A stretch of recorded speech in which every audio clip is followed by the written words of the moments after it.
ভিত্তিহীন ও মিথ্যা তথ্য প্রকাশের প্রতিবাদে নড়াইলে সংবাদ সম্মেলন করেছে জুলাই শহীদ পরিবার এবং জুলাই যোদ্ধারা।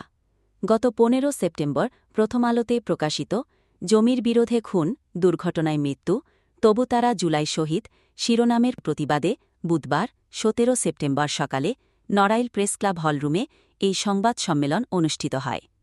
জুলাই শহীদ পরিবার এবং জুলাই যোদ্ধাদের আয়োজিত সংবাদ সম্মেলনে লিখিত বক্তব্য পাঠ করেন।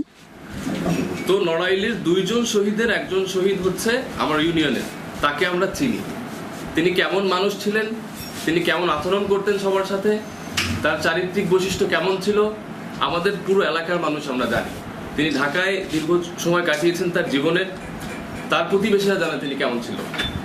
হি হ্যাড নো পলিটিক্যাল এঙ্গেজমেন্ট, তার কোনো রাজনৈতিক সম্পৃক্ততা তার জীবনে ছিল না, কেউ প্রমাণ করতে পারবে না।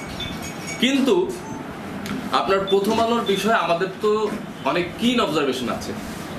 তারা স্বৈরাচারীর দাবিদারি করছে পুরো আওয়ামী শাসন আমলে। ফ্যাসিজম কায়েম করতে গণমাধ্যমের অন্যতম ভূমিকায় যদি কাউকে আনতে হয়, সেটা প্রথম আলো। ঠিক। ডেইলি স্টার, আমরা ক্ষমতাকে টক্কর দিয়ে ফ্যাসিবাদকে পতন করেছি, আমরা ক্ষমতার সাথে আপোষ করিনি। এখন যারা এই সাংস্কৃতিক পর্যায়ে যারা গণমাধ্যমকে ব্যবহার করে শেখ হাসিনাকে ফ্যাসিস্ট হতে সহযোগিতা করেছে, তারা যে প্রথম আলো, এই বিষয়কে আমরা কোনো সন্দেহ পোষণ করি না।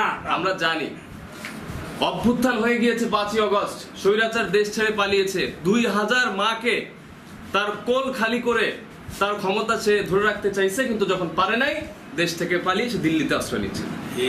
তাদের যে তাবেদারা দোসররা এখনো বাংলাদেশে ফ্যাসিবাদ চর্চা করছে, এটা তো এখনো দৃশ্যমান হচ্ছে। তারই একটা দৃশ্যমান ঘটনা ঘটলো গত 15ই সেপ্টেম্বর। আমার এলাকার শহীদ, আমার ইউনিয়নের শহীদ, আমার প্রতিবেশী রবিউল ইসলাম লিমন ভাই অমায়িক চরিত্রের মানুষ ছিলেন। তার লাইফে কোনো পলিটিক্যাল এঙ্গেজমেন্ট নাই, নন পলিটিক্যাল ফ্যামিলি। তার ফ্যামিলি কেউ রাজনীতি করে না, কোনো পদ পদবি তো দূরের কথা, রাজনীতি করে না। সেই মানুষকে কি বলছে আপনাদেরকে আমি পড়ে শোনাচ্ছি শুরু থেকে। গেল 15ই সেপ্টেম্বর 2025 প্রথম আলোতে প্রকাশিত জমির বিরোধে খুন, দুর্ঘটনায় মৃত্যু, তবু তারা জুলাই শহীদ শিরোনামের সংবাদে কয়েকজনকে ভুয়া জুলাই যোদ্ধা হিসেবে উল্লেখ করা হয়েছে। প্রতিবেদনের একটি অংশে প্রজ্ঞাপনে পুলিশ, ছাত্রলীগ ও হামলাকারীর নাম উপশিরোনামে বলা হয়েছে। অভ্যুত্থান চলাকালীন রবিউল ইসলাম হাউস বিল্ডিং, যেটা উত্তরায়, হাউস বিল্ডিং এলাকায় পিস্তল দিয়ে এলোপাথারি গুলি করেছেন। আস্তাগফিরুল্লাহ। তার ছোড়া গুলিতে এক শিশু আহত হয়। গুলি শেষ হয়ে গেলে তিনি পালিয়ে যাওয়ার চেষ্টা করেন, তখন তাকে ধরে মারধর করা হয়, তার লাশ গাছে বেঁধে উল্টো করে ঝুলিয়ে রাখা হয়েছিল। এই তথ্য সম্পূর্ণ মিথ্যা এবং ভিত্তিহীন। এই তথ্য প্রথম আলো ছাপিয়েছে 15ই সেপ্টেম্বর তাদের লেখায়, এবং যে সাংবাদিকের লেখা ছাপিয়েছে তাকে আমরা বারংবার রিচ করার চেষ্টা করেছি, কিন্তু এই আল্লাহর বান্দা ফোন ধরেনি।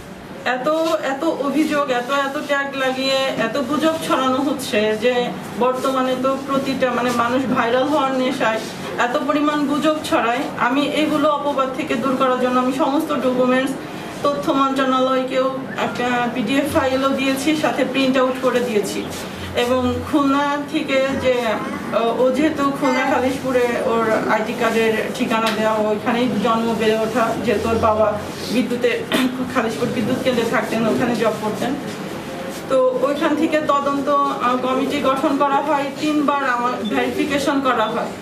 তো সবাই সঠিক তথ্য জানে এবং সে অনুযায়ী ও গেজেটভুক্ত হয়। তারপরেও কেন সংবাদপত্র মাধ্যমে এরকম গুজব ছড়ানো হলো, যেখানে কয়েকটা ফেসবুক পেজে এই ধরনের গুজব রড়িয়েছিল তখন, যা কোনো ভিত্তিহীন প্রমাণ ছাড়া।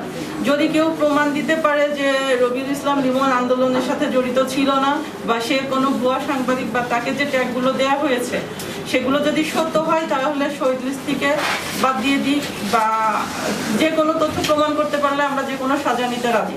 কিন্তু এই তথ্য যদি প্রমাণ করতে না পারে, তো তারা যে ভুয়া তথ্য ছড়িয়েছে, কোনো সোর্স ছাড়া, কোনো আমাদের সাথে কোনো মত বিনিময় ছাড়া, কোনো সাক্ষাৎকার ছাড়াই তারা যে এই গুজবটা ছড়িয়েছে, এর জন্য তাদেরকে ক্ষমা চেতে হবে।